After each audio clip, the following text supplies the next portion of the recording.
Bonjour et bienvenue sur RTL, Mathilde Panot. Bonjour. Est-ce que vous avez bu du champagne, vous, hier soir? Non, je n'ai pas bu de champagne.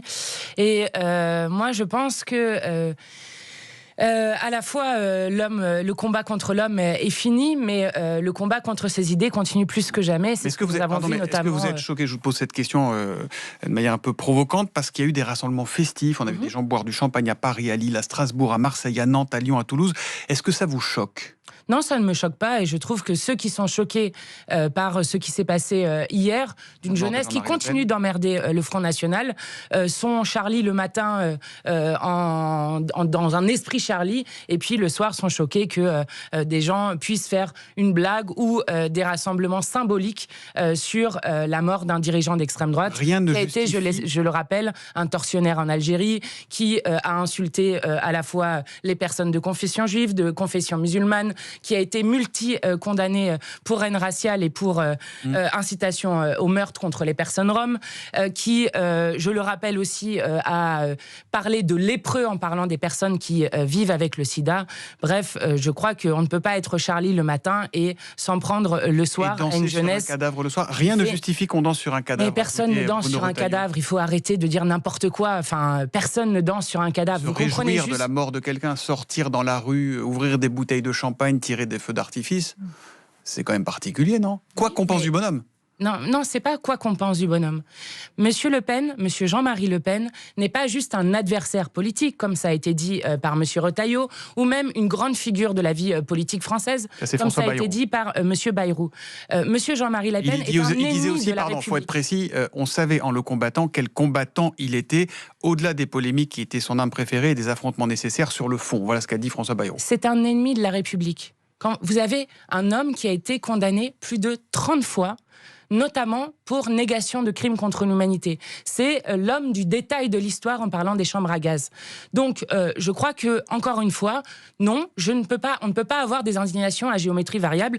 Et j'espère que vous parlerez, par exemple, de ce groupe Facebook dans lequel se trouvent 15 députés du Rassemblement national qui appellent non seulement à tuer l'ensemble des Noirs de ce pays, à aller faire une partie de chasse dans les quartiers populaires, ou qui disent même sur une photo d'une femme voilée que Hitler s'est trompé d'ethnie à exterminer. Voilà des vrais appels au meurtre et pas une fête symbolique comme nous l'avons vu hier. Voilà, raison pour laquelle je ne Vous ne savez pas de quoi je parle? Non, je connais pas. C'est un groupe Facebook, ça a été révélé fin décembre, dans lequel se trouvent 15 députés du Rassemblement national avec des propos absolument abjects, des appels au meurtre. Vous demandez des sanctions contre ces députés à l'Assemblée? Mais je demande plus que des sanctions, je demande à ce qu'on interroge Marine Le Pen pour savoir si elle est d'accord avec ces propos qui sont tenus. Je vais vous dire, cela démontre juste une chose, c'est que du Front National au Rassemblement national, l'idéologie n'a pas changé. Elle est l'héritière politique de son père? Comment? Elle est l'héritière politique de son père? Bien sûr. Marine Le Pen.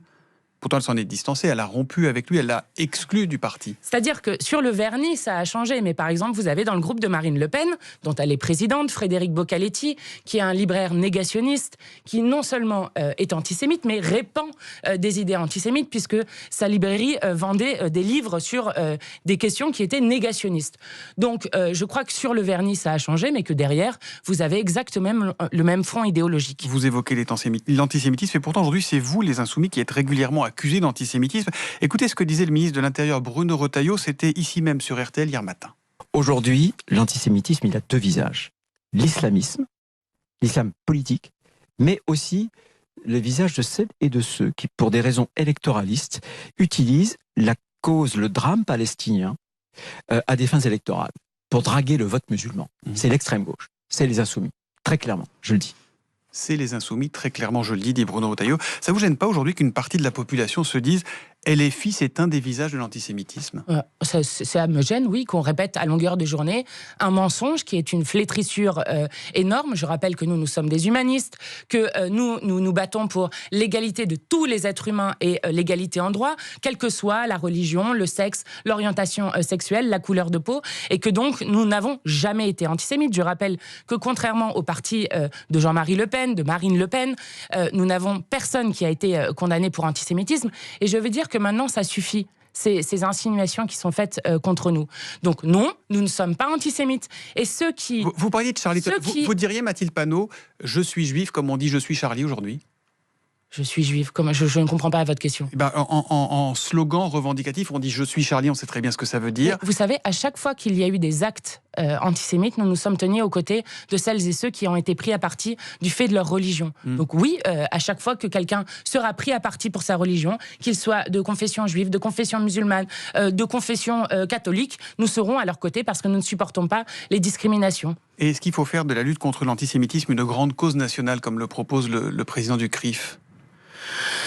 Il faut faire de la lutte contre tous les racismes, l'antisémitisme, mais aussi l'islamophobie, une grande cause nationale, et ça commence par combattre l'extrême droite. Mais je vais vous dire, le problème qu'il y a... Allez-y, mais je veux... Les Juifs représentent 1% de la population en France et 57% des agressions racistes dans ce pays. Donc ma question est très précise, est-ce qu'il faut faire de la lutte contre l'antisémitisme une grande cause nationale ? Mais il n'y a pas de souci, mais juste, moi je n'ai pas de problème à ce que ça soit une grande cause nationale, mais je ne suis pas d'accord avec quelque chose. Et ce avec quoi je ne suis pas d'accord, c'est qu'on confonde et qu'on assimile la lutte contre l'antisémitisme, qui est réelle et qui doit être faite, avec la critique légitime d'un gouvernement génocidaire, qui est celui de M. Netanyahou. Je ne suis pas d'accord avec le fait qu'on assimile les deux.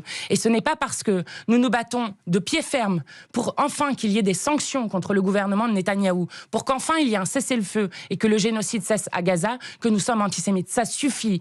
Que tous ceux qui se battent contre le génocide en cours à Gaza et qui défendent notre humanité commune, que ça soit de l'ONU, du secrétaire général de l'ONU, jusqu'au pape, jusqu'à Amnesty International, jusqu'à beaucoup des grandes voix pour la paix, ça suffit qu'on les qualifie d'antisémites à chaque fois. Vous êtes très clair ce matin, beaucoup plus clair et moins ambigu que peut-être parfois Jean-Luc Mélenchon. Nous n'avons jamais été ambigus. Il faut arrêter avec cette petite musique qui est faite, qui consisterait à dire... Vous savez, Jean-Luc Mélenchon, par exemple, c'est celui qui avait dit que chaque juif de France sache que dans le plus petit village de France, s'il est pris à partie parce que juif, il nous trouvera toujours à ses côtés. Nous n'avons eu de cesse de dire cela. Et nous, je veux le dire, ceux qui font du mal à la lutte nécessaire contre l'antisémitisme, c'est ceux qui font une assimilation entre antisémitisme, haine des juifs et critique d'un gouvernement génocidaire comme celui de Netanyahou. C'est eux qui font du mal aujourd'hui à la lutte contre l'antisémitisme et qui assimilent nos concitoyens juifs à la politique génocidaire de Netanyahou, ce que nous refusons de faire. Au budget, Mathilde Panot, il faut un budget à la France sous peine de chaos. Olivier Faure veut une négociation avec chacun qui fait des pas. Est-ce que vous êtes d'accord avec lui ? Est-ce que vous êtes prête à négocier pour que ce gouvernement Bayrou ne tombe pas ? Non, je suis prête à le censurer. C'est ce que nous ferons immédiatement après le discours de politique générale, s'il n'y a pas de vote de confiance qui est demandé. Donc vous déposerez une motion de censure le 14 janvier dans la foulée ? Bien sûr. Nous défendons un principe. Et ce principe, c'est le respect de la souveraineté du peuple, c'est le respect de la démocratie. Et quand vous voyez un gouvernement comme M. Bayrou, dans lequel il y a M. Bayrou, Premier ministre, 2 anciens Premiers ministres, 80% des ministres qui sont des anciens ministres. Donc vous avez un recyclage dans ce gouvernement qui est fait, qui disent qu'ils veulent faire 50 milliards d'euros d'économies, d'austérité sur la suite du budget, qui continue de vouloir garder la retraite à 64 ans, avec M. Retailleau qui parle de français de papier, sur la retraite, de régression il y a matière ethnique. À discussion, paraît-il. Non, moi je ne crois pas qu'il y a matière à discussion. La ministre du Travail évoque des aménagements, et je crois que l'ensemble du nouveau front... Et le ministre de l'économie dit, on n'a pas dit qu'on n'y toucherait pas à la retraite à 60 ans. Je crois que l'ensemble du nouveau Front populaire se retrouvera dans la censure. Je vais vous dire, M. Bayrou et son gouvernement... Y compris les socialistes ? Vous en avez parlé avec eux ? On verra avec eux. Là, ils tentent une négociation. Je suis stupéfaite de voir qu'ils vont vers ça et qu'il y aurait une possibilité d'accord de non-censure. Il n'y a aucune possibilité d'accord de non-censure avec ce gouvernement. Ils nous font perdre du temps. Réalisez quand même qu'il y a 66 000 défaillances d'entreprises très petites, souvent de moins de 3 salariés, des plans de licenciement de partout, et notamment le scorbut dont je voulais quand même vous parler, qui revient dans notre pays, maladie disparue, qui touche les enfants du fait de la précarité et de la précarité alimentaire, ce qui, je crois, devrait tous nous alerter. Qu'est-ce qui se passera en cas de deuxième censure ? Eh bien, je crois que derrière, c'est Emmanuel Macron qui est responsable de ce chaos, qui devra partir. Et quand vous regardez un président de la République qui dit que les chefs d'État africains ont oublié de dire merci à la France et qu'aucun État africain ne serait souverain s'il n'y avait pas eu la France, je crois qu'en plus d'être quelqu'un qui ne respecte pas la démocratie, c'est quelqu'un qui nous fait honte à l'international et nous avons hâte qu'il parte. Merci beaucoup Mathilde Panot d'être venue ce matin sur RTL.